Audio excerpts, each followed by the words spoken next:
পেটে ব্যথা আর পেটে ব্যথা তো তুই চিনিস, তাই তো? তাহলে ওটা আলাদা থাক, আর এটা তো গ্যাসের, এটাও আলাদা থাক। এটাও চিনিস? হ্যাঁ, এটাও চিনিস। এইটা লিখে নে, পাতলা পায়খানা হলে।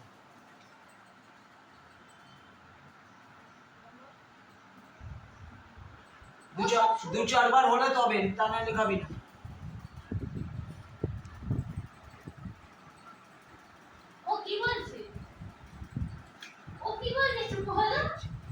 বুঝতে পারছি কিছু একটা হচ্ছে।